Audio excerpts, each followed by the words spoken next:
இன்று மாற்றத்தின் நாள். மாற்றம் உண்டு.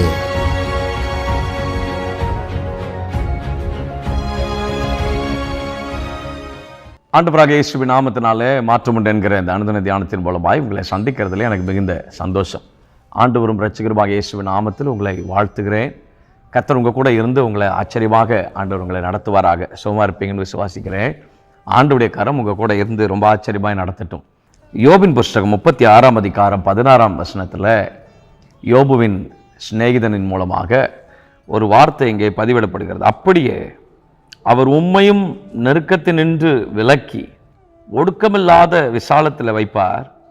உம்முடைய போஜன பந்தி கொழுமையான பதார்த்தங்களால் நிறைந்திருக்கும். He also allured you out of distress into a broad place where there was no cramping, and what was set on your table was full of fatness.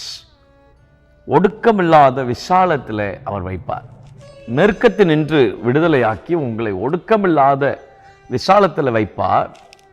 கொழுமையான பதார்த்தங்களினாலே உன் வாழ்க்கை நிறைந்திருக்கும் என்று இந்த இடத்துல ஒரு வேத வசனத்தை ஆண்டவர் பதிவு செய்கிறார் யோபுவை குறித்து. நான் சொல்கிறேன், அதே ஆண்டவர் இன்றைக்கு உங்களுக்கு அந்த வார்த்தையை ஞாபகப்படுத்தும்படியாக விரும்புகிறார். ஒடுக்கமில்லாத விசாலத்தில் ஆண்டவர் உங்களை வைக்க விரும்புகிறார். நெருக்கமான ஒடுக்கமான அந்த சூழ்நிலைகள் மாறி இந்த நாட்களில் கர்த்தர் ஒரு விசாலமான சூழ்நிலைக்கு நேராக ஆண்டவர் உங்களை நடத்துவாராக. ஆண்டவருக்கு தெரியும் உங்களை எப்போ ஆசீர்வதிக்கணும், எப்படி ஆசீர்வதிக்கணும், நீங்கள் எப்படி இருக்கணும்னு. நிறைய நேரங்கள் ஆண்டவர் உங்களோடு கூட இந்த வேர்டை கொடுத்து, சில ப்ராஜெக்டையும் கையில் கொடுத்து, சில காரியங்களை உங்களுக்கு விஷனாக ஆண்டவர் உங்களுக்கு கொடுத்து, நீங்கள் செய்ய தவறுகிற பட்சத்தில் ஆண்டவரே உங்களை வெளியிலையும் அழைச்சிட்டு வந்து அதை உறுதிப்படுத்துகிறார். ஆபிரகாமுக்கு அதைத்தான் செய்கிறார் பாருங்க. அவர் அவனை வெளியே அழைத்து வந்துன்னு வாசிக்கிறோம். 15:5 வாசிக்கும் போது வாசிக்கிறோம், அவர் அவனை வெளியே அழைத்து வந்து, நீ வானத்தை அண்ணந்து பார், நட்சத்திரங்களை உன்னால எண்ண கூடுமானால் அவைகளை எண்ணு என்று சொல்லி இவ்விதமாக உங்கள் சந்ததி இருக்கும்னு ஆசீர்வதிக்கிறார். நான் உனக்கு தரிசனம் கொடுத்துட்டேன், காரியங்களையும் கொடுத்துட்டேன், ஆட்களையும் கொடுத்துட்டேன், வேலையாட்களையும் கொடுத்துட்டேன், எல்லா திட்டங்களும் ஆண்டவர் கொடுக்குறார் பாருங்க. திட்டங்களை ரொம்ப அழகாக கொடுக்குறார். நான் உனக்கு போதித்து நீ நடக்க வேண்டிய வழியை உனக்கு காண்பிப்பேன், உன்மேல் என் கண்ணை வைத்து உனக்கு ஆலோசனை சொல்லுவேன்னு சொன்ன ஆண்டவர் நல்ல ஆலோசனை கொடுத்து திட்டங்களை கொடுத்து உங்கள் கையில் நல்ல ஒரு ப்ராஜெக்டை கர்த்தர் கொடுத்து வச்சிருக்கும் போது ஏன் செய்ய தயங்குறீங்க? வெளியில் வாங்க. உங்கள் குறுகிய வட்டத்திலேருந்து வெளியில் வாங்க. உங்கள் குறுகிய தரிசனம் இல்லாத இடத்துலேருந்து வெளியில் வாங்க. தரிசனமில்லாத ஆட்களோட பேசி பேசி பேசி உங்கள் தரிசனங்கள் சரிவர அது நிறைவேறாமலே இவ்வளோ நாளாக இருந்துகிட்டே இருக்குது பாருங்க. நீங்கள் நிறைய அவிசுவாசம் பேசுகிற ஆட்களோடைய கனெக்ஷன் வச்சுருக்கிறீங்க. நிறைய அதாவது நெகட்டிவ் வைப்ஸை ஸ்ப்ரெட் பண்ணுறவங்க, நெகட்டிவ் தாட்ஸ் கொடுக்குறவங்க கூடயே நாம் கனெக்ஷன் வச்சுருக்கும் போது நாம் ஆசீர்வாதமாக இருக்க முடியாது பாருங்கள். ஆசீர்வாதமான வார்த்தைகளை பேசுகிறவங்களோட அந்த வார்த்தையின் மேலே நம்பிக்கை வைத்து போக பாருங்கள். ரொம்ப அழகாக பரிசுத்த ஆவியானவர் இந்த இடத்துல இந்த வார்த்தையை பதிவு செய்கிறார். அவனை வெளியே அழைத்து வந்து பார், ஆண்டவரை காமிச்சு கொடுக்குறேன். கர்த்தர் சில இடங்கள்லேருந்து நம்ம வெளில கொண்டு வராருன்னா நல்லது. சில சூழ்நிலைகள்லேருந்து வெளில கொண்டு வராரு நம்மளை ஆசீர்வதிப்பதற்காக. சில நெருக்கமான சூழ்நிலையிலேருந்து கர்த்தர் நம்ம வெளில கொண்டு வராரா, சில குறுகிய வட்டத்திலேருந்து வெளில கொண்டு வராரா, ரொம்ப சந்தோஷம். நம்ம ஒருவேளை அதுதான் பர்ஃபெக்ட்னு யோசிச்சிருக்கலாம். ஆண்டவர் சில காரியங்களை செய்யும் போது விட்டு கொடுங்க.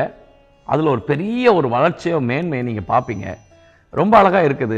அதை அவன் விசுவாசித்தான், கர்த்தர் நீதியாக எண்ணினார்.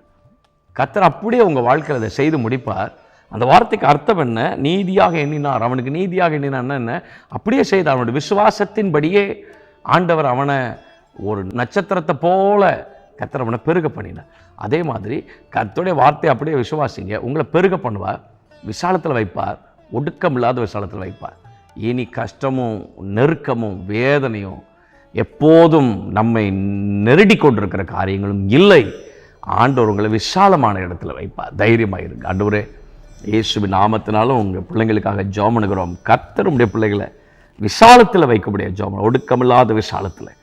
நாங்கள் நிறைய நேரங்களில் இந்த குறுகிய வட்டத்துக்குள்ளேயே இந்த காரியங்களை பார்க்குறோம். ஆனால் நீங்கள் எங்களை வெளியே அழைச்சிட்டு வரும்போது அந்த நன்மை, அந்த ஆசீர்வாதம், அந்த மேன்மை எல்லாருடைய வாழ்க்கையிலையும் சிரசிலையும் தங்கட்டும் என்று நாங்கள் ஜெபம் பண்ணுகிறோம். கிருபை அதிகமாய் தாங்கி கொள்ளட்டும் சுவாமி. ஆண்டவரே, எந்த காரியத்தை எப்படி செய்யன்னு தெரியாதவங்களை கையை பிடிச்சி நீங்கள் அழைத்து கர்த்தர் காரியங்களை சரிவர உடைய பிள்ளைகள் வாழ்க்கையில் செய்து முடிக்க போகிற கிருபைக்காக ஸ்தோத்திரம் பண்ணுகிறோம். தொடர்ந்து கர்த்தருடைய கிருபை அதிகமாய் தாங்கட்டும். தேவனுடைய மகிமை சூழ்ந்து கொள்ளட்டும். இயேசுவின் நாமத்தில் ஜெபிக்கிறோம் நல்ல பிதாவே. ஆமென். May God bless you. God will be with you. தைரியமாக இருங்க. கர்த்தர் சொன்ன பிரகாரம் செய்யுங்க. ஆண்டவர் ஒரு காரியத்துக்கு நேரம் மூவ் பண்ணுறாருன்னா தைரியமாக விசுவாசத்தோடு செய்யுங்க. பயப்படாதீங்க, தயக்கம் வேண்டாம். கர்த்தர் அந்த காரியத்தை நீதியாக எண்ணுவார்.